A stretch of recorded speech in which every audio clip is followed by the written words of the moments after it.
हर हर महादेव। आज हम बात करेंगे मेष राशि को 2083 विक्रम संवत हिंदी कैलेंडर के अकॉर्डिंग। हिंदी कैलेंडर सबको पता होगा, जैसे चैत्र नवरात्रि का जो फर्स्ट डे होता है वो हिंदू कैलेंडर के हिसाब से न्यू ईयर उस दिन स्टार्ट होता है। अगर आप ऐसे नहीं देखेंगे तो आप 2026 जो फर्स्ट नवरात्र है वो देखकर आप 2027 का जो फर्स्ट नवरात्र है वहां तक का आप देख सकते हैं। तो चलिए हम मेष राशि पे बात करेंगे। मेष राशि का जो इस टाइम जो इस साल का जो दृष्टि रहेगा, ग्रह गोचर रहेगा, वो शनि और बृहस्पति दोनों के हाथों में रहेगा। उनकी दिशा वही तय करेंगे।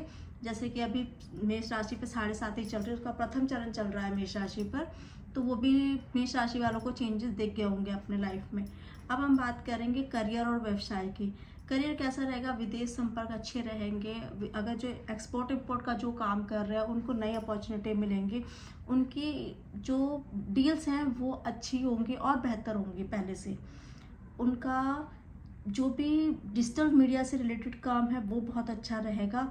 हाँ, लेकिन मेहनत थोड़ी बढ़ जाएगी। जैसे और सालों में और महीने में मेहनत की है वो समझ लो आपकी डबल हो जाएगी। ये आप 7.5 साल जो आपकी 7.5 ही चल रही है उसमें मेहनत, अगर शनि आपसे मेहनत कराता है तो उसके रिजल्ट भी देता है। ये चीज़ आप याद रखिए कि हमारी मेहनत बढ़ गई है पर उसके जो रिजल्ट मिलेंगे वो आपको सोने पे सुहागा रहेंगे। कार्य क्षेत्र में बदलाव बहुत सारे आ सकते हैं। अगर आप जॉब कर रहे हैं तो आप बिजनेस में जा सकते हैं, बिजनेस कर रहे हो सकता है आप किसी जॉब में जा सकते हैं। तो वो लेकिन बदलाव जो है वो बहुत अच्छे हो सकता है। अगर आपने कभी अभी कोई नया बिजनेस स्टार्ट किया है, चेंजेस है, अगर अभी आपको ग्रोथ नहीं दिख रही होगी लेकिन आने वाले टाइम में वो बहुत अच्छी ग्रोथ रहेगी। शनि का आप ये चीज़ हमेशा याद रखिए कि अगर आपको अभी ग्रोथ नहीं दिख रही है तो आपको बाद में बहुत अच्छी ग्रोथ दिखेगी। नेक्स्ट हम बात करेंगे आर्थिक स्थिति। आर्थिक स्थिति कैसी रहेगी? आर्थिक स्थिति में आपको खर्चों पे नियंत्रण रखना है। एकदम से खर्चे बढ़ सकते हैं क्योंकि जो शनि है वो 12th हाउस में बैठ रहा है, तो आपको बहुत सोच समझ के खर्चे करना है कि हमें ये पैसा कहाँ पर लगाना है, क्या करना है। अगर कोई इन्वेस्टमेंट के लिए बोल रहा है तो वो भी आप बहुत अच्छे से सोच समझ कर कोई भी डिसीजन ले जो भी फाइनेंशियल है। फिर हम बात करेंगे व्यक्तिगत संबंध एंड रिलेशनशिप।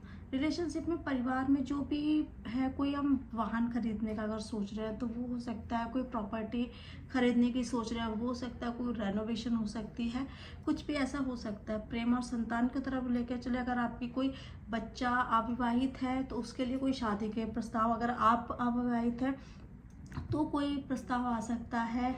कोई प्रेगनेंसी के लिए कंसीव करने के लिए सोच रहा है, हो सकता है वहाँ पे आपको पॉजिटिव रिजल्ट मिले। ये बहुत अच्छा टाइम है कि ऐसा नहीं होता अगर 7.5 ही चल रही है तो हमें कुछ बुरा ही बुरा मिलेगा, ये अपने आप से निकाल दीजिए। फिर नेक्स्ट हम बात करेंगे जो स्वास्थ्य हेल्थ से रिलेटेड जो भी प्रॉब्लम आएंगी आपको, अभी से स्टार्ट हो गया होगा, आपने अगर देखा होगा तो नींद में प्रॉब्लम रहेगी, डिप्रेशन हो सकता है। कई बार डिप्रेशन आपने फालतू का लिया होता है, इसने ये बोल दिया, उसने वो कर दिया, तो उन सब चीज़ों से थोड़ा, जो अभी मैं रिलेशनशिप वाले में वो चीज़ आप रिलेटिव्स को बहुत उतनी इम्पोर्टेंस दे जितना वो आपकी लाइफ में इंटरफेयर कर सके। उसको किसी भी बाहरी को अपनी लाइफ में, अपना हस्बैंड वाइफ की जो रिलेशनशिप है उसमें इंटरफेयर करने से आपको बचना है। ऐसा नहीं कि आपने किसी की सुनी और आपने अपने हस्बैंड को या अपनी वाइफ को या अपने बच्चों को किसी पे भी आपने चिल्लाना स्टार्ट कर दिया। तो पहले उनकी बात सुने और फिर वो करें।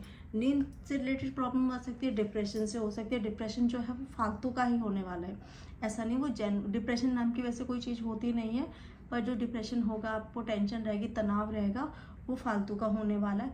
उससे बचने के लिए आपको थोड़ा सा अपना रूटीन जो है वो अच्छा करना पड़ेगा, अपनी दिनचर्या को अच्छा करना पड़ेगा, अपना जो डाइट है, अपना खान पान वो अच्छा करना पड़ेगा।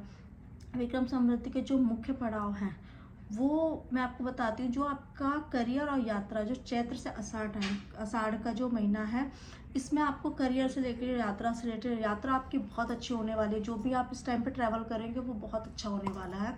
इससे पहले अभी अगर फरवरी तक आपने कोई ट्रैवल किया होगा तो वो ट्रैवल बेकार ही है, उसमें आपको कोई भी बेनिफिट नहीं। अगर जिन्होंने ट्रैवल किया होगा उन्हें तो पता होगा।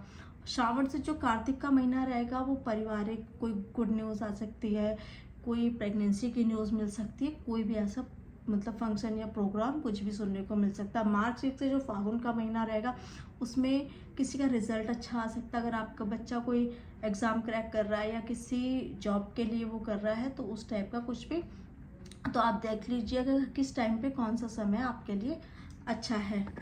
मेष राशि के लिए जो पूरे साल के लिए रेमेडीज़ हैं वो मैं बताऊंगी अभी आपको। 7.5 अच्छा, अगर मेष राशि में कोई नहीं है फिर भी 7.5 चल रही है, शनि की कोई भी दशा चल रही है, तो हनुमान चालीसा से बड़ा बाण, मतलब कहते हैं रामबाण जो इलाज होता है उससे बड़ा कुछ नहीं है, या सुंदरकांड आप कर सकते हैं।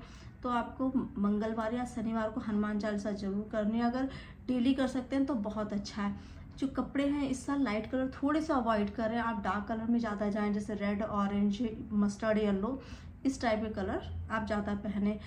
डोनेशन जो होती है वो सैटरडे को तो तेल आपको डोनेट करना है, जो कहते हैं छाया देखकर, ये आप मत करिए हम किसी को तेल दे रहे हैं, आपको बस उसमें अपना चेहरा देखना है और वो ऑयल आपको डोनेट करना है। आप किसी भी जो लेबर होती है, लेबर क्लास की, आप हेल्प कर सकते हैं। बच्चों को आप स्टेशनरीज भी दे सकते हैं कि ये नहीं, ये रेमेडीज़ बुद्ध को अच्छी करने के लिए पर नहीं है, आपको डोनेशन करना है। किसी ना किसी एक्टिविटी में भी आपको रहना है कि हम कुछ नया कुछ सीखें या कुछ करें, क्योंकि जो अभी जो ग्रोथ दिख रही है उसमें ये भी है कि जो हाउस वाइफ ना वो भी सोचेंगे कि हमें कुछ करना है। जब शनि एक्टिव होता है ना तो घर बैठ के रोटी नहीं खाई जाती है। मतलब हम अगर जिसका हस्बैंड कितना भी कमाता हो, कितना भी कुछ करता हो, अगर शनि एक्टिव हो गया, चाहे वो 7.5 हो या कोई शनि दशा हो, तो वो लेडीज़ को ये रहेगा मुझे कुछ ना कुछ करना है, मुझे अपने लिए करना है। तो मिलते हैं नेक्स्ट वीडियो में नेक्स्ट राशि के साथ। वीडियो अच्छा लगे तो लाइक कीजिए, सब्सक्राइब कीजिए, चैनल को शेयर कीजिए। जब तक के लिए नमस्कार।